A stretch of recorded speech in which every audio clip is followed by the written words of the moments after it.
thought I'd come out today and just do a quick review of the Canon EOS R that I've been using. I bought it because I work in a studio. I work outside with weddings and events and all sorts. I like to take the camera with me on holiday and tours and things, but the Canon 5D Mark IV is this one I would use at the studio. It still is the one that I use at the studio over the EOS R. I bought the EOS R so I can take it on holiday, so it's a little bit smaller, a little bit lighter. I love using it actually. It's one of my favourite cameras that I've used. I still do prefer to use the 5D Mark IV at the studio just because it's a bit bulkier. It's a bit more professional in terms of how robust it is. Most importantly, for the studio, it's got 2 card slots, so I'm not going to be losing anyone's work anytime soon. Fingers crossed, never have. I have used this in the studio, and I've backed the photos up straight away afterwards, before the people left, just to make sure. I was a little bit concerned about it, but it was fine. There's no issues. I've not used it yet for a pet photo shoot. The reason for that is because when I use this with people, the face finder in it is so good for the studio that I've just not tried it with pets yet.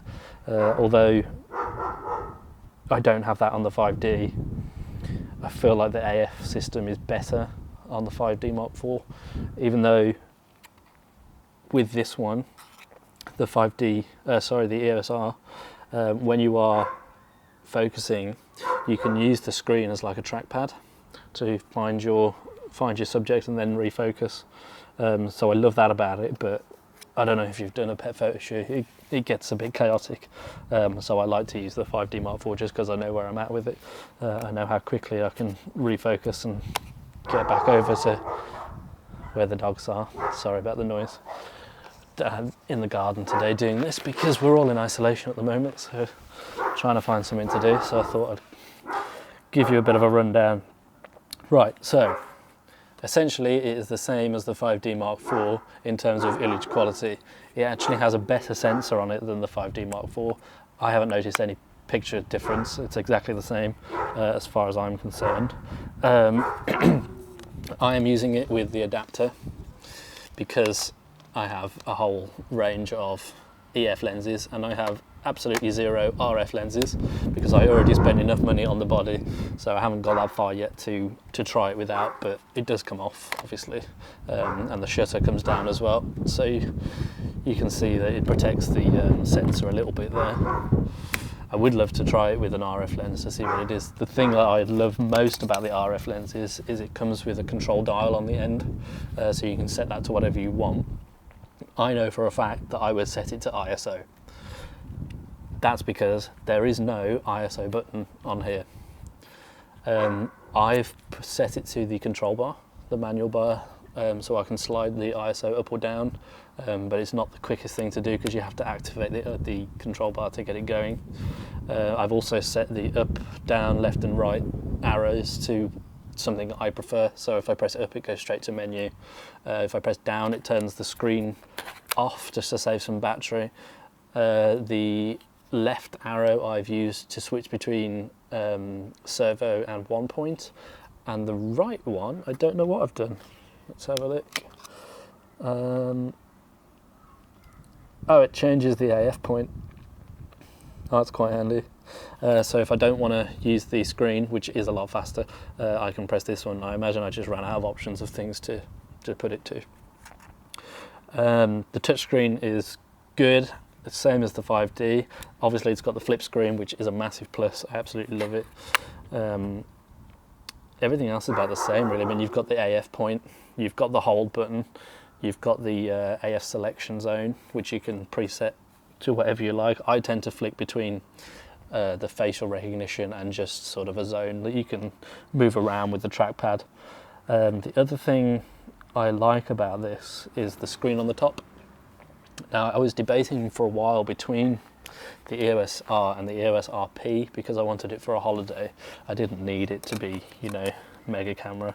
But the EOS RP doesn't come with a little camera on. sorry, the little screen on it. And although it's not essential, I like it, so I've kept it. And for that one, you've got some information on there, and then if you flick it down once, it comes up with a little bit more information. I don't know if you can see it on there. And then you hold it to put the light on in dark when it's nighttime or you can't see very well. The mode dial is a little bit different. You can't flick it. If you flick that, you're just going to change the aperture or the shutter speed. You actually need to press mode, and then that comes up along the bottom with whatever you want to change it to, the program or aperture mode, manual mode, whatever you like on there. So that's a little bit, I don't know if it's easier, but it's certainly not as quick as the 5D that I use. The menu settings are all exactly the same. It's got the same AF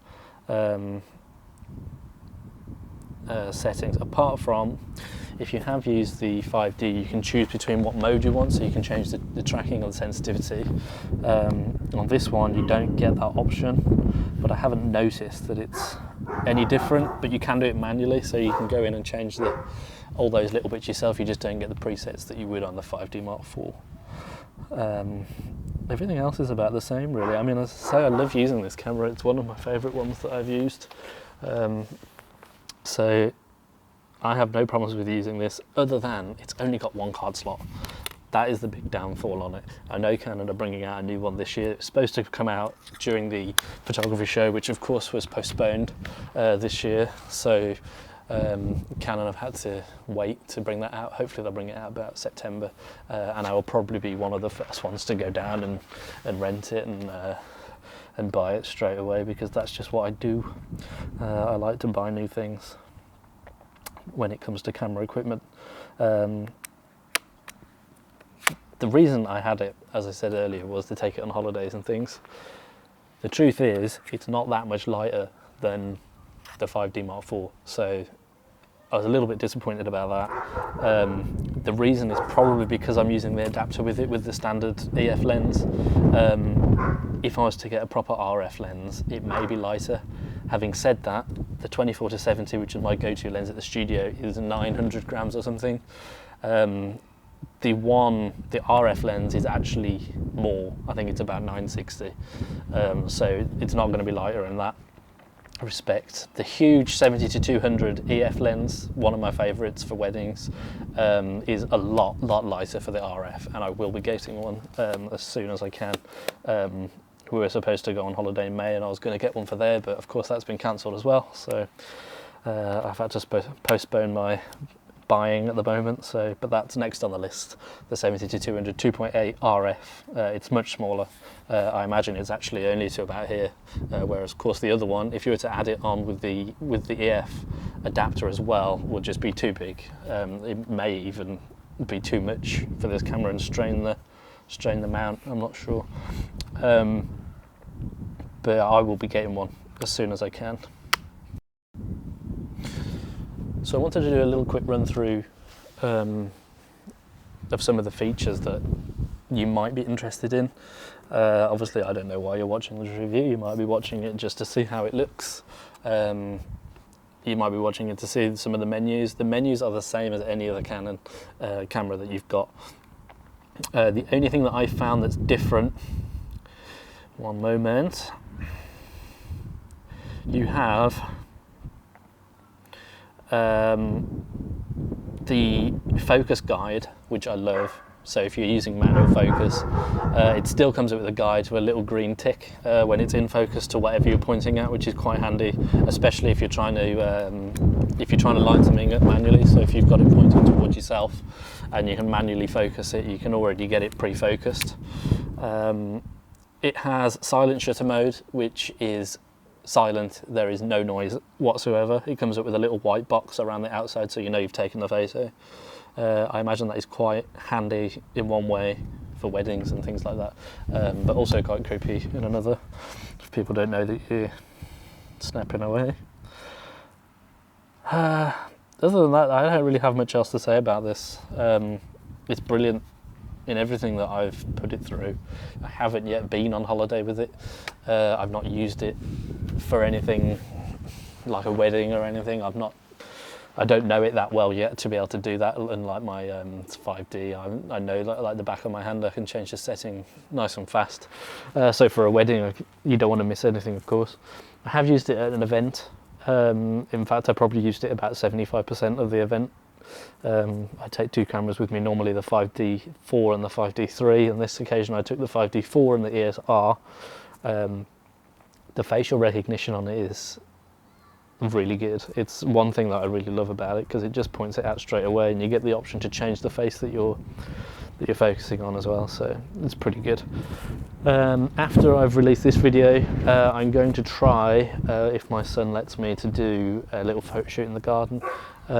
It's not the best garden in the world, it's mainly made of plastic, but it should do just for what I want to show you. All I want to do is using the angle of the light, which is the sun in this case, with no studio equipment. Obviously I've not got anything here, so it'll just be using natural light, which is quite a hard light at the moment, and we're going to be doing different angles, and then I'm going to try and get some sort of bed sheet or cover and try and soften the light and see if that works.